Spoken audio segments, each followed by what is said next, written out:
సమయస్ఫూర్తి కథ. రచన పల్లా వెంకట్రామారావు.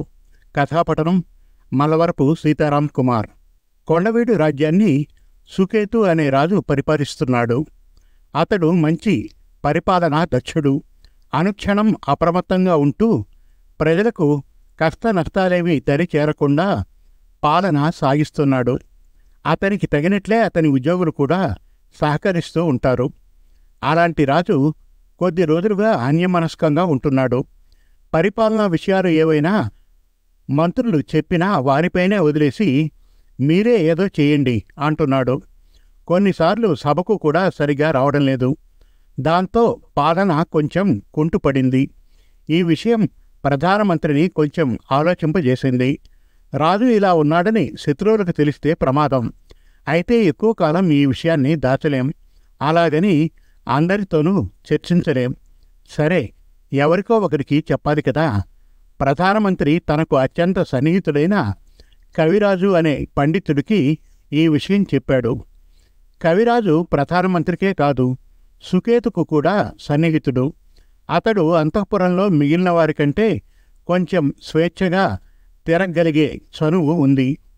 మంత్రి ద్వారా విషయం తెలుసుకున్న కవిరాజు నవ్వుతూ, ఇక ఈ విషయాన్ని నాకు వదిలేయండి, నేను ఏదో ఒక ఉపాయం ఆలోచిస్తానుగా అంటూ భరోసానిచ్చాడు. కొద్ది రోజులు గడిచాయి. సుకేతు ఉల్లాసంగా సభకు రావడమే కాకుండా పరిపాలనా విషయాలు యథావిధిగా ఉత్సాహంతో నిర్వహించడం మొదలుపెట్టాడు. అది చూసిన ప్రధానమంత్రికి సంతోషం కలిగింది. కవిరాజును కలిసి, ఏమైందో ఏమో కానీ రాజు మళ్ళీ మునుపట్లా ఉత్సాహంగా ఉన్నాడు.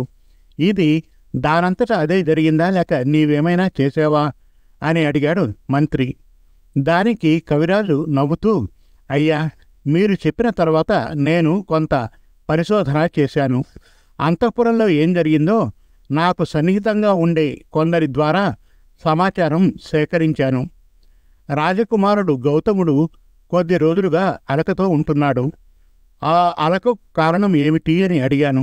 అతనికి కొండపల్లి బొమ్మలపైన ఇష్టం పుట్టింది, అవి కావాలని రాజుగారిని అడిగాడు. రాజుకు ఎందువలనో ఆ బొమ్మలంటే ఇష్టం లేదు.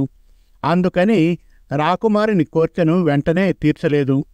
అందువల్ల రాజకుమారుడు రాజుకు ఎదురు పడకుండా తిరగడం, సమయానికి భోజనం చేయకుండా ఉండడం వంటి చేష్టలు చేస్తున్నాడు. దాంతో రాజుగారికి రాణిగారికి మనశ్శాంతి లేకుండా పోయింది. పోనీ రాణిగారు బొమ్మలు తెప్పిద్దామంటే రాజుకు కోపం వస్తుందేమో అని మిన్నకుండిపోయారు. ఈ విషయం తెలిసిన నేను వెంటనే కొండపల్లి బొమ్మల్ని తెప్పించాను. వాటిని చూసిన గౌతముడు సంతోషంతో తన అలకమాని తల్లిదండ్రులతో మునుపట్లా ఉండడం మొదలుపెట్టాడు.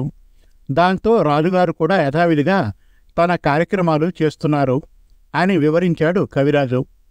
మంచి పని చేశారు కవిరాజా. ఇంట్లో మనశ్శాంతి ఉంటేనే బయట కూడా ఏ విజయాన్నైనా సాధించగలం. ఇంట్లో ఇబ్బందులు ఉంటే బయట ఏ పని చేయలేం. రాజుగారికి మనశ్శాంతి కలిగించి రాజ్యాన్ని కాపాడారు అన్నాడు మంత్రి. రాజోద్యోగిగా అది నా కర్తవ్యం అని వినయంగా సమాధానమిచ్చాడు కవిరాజు. అయితే నాకొక సందేహం. రాజుగారు ఆ బొమ్మలపై అయిష్టతతో ఉన్నారని అన్నావు కదా, మరి నీవు బొమ్మలు తెప్పిస్తే నీ మీద కోపడలేదా అడిగాడు మంత్రి. అవి తెప్పించింది నేనే అయినా ఆ విషయం బయటకు చెప్పలేదు.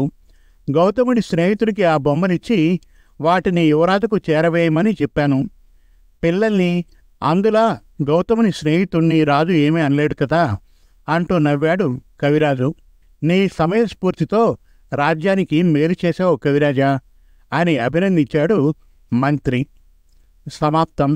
మరిన్ని చక్కటి కథల కోసం, కవితల కోసం, వెబ్ సిరీస్ కోసం మనతెలుగుకథలు.com విజిట్ చేయండి. Thank you.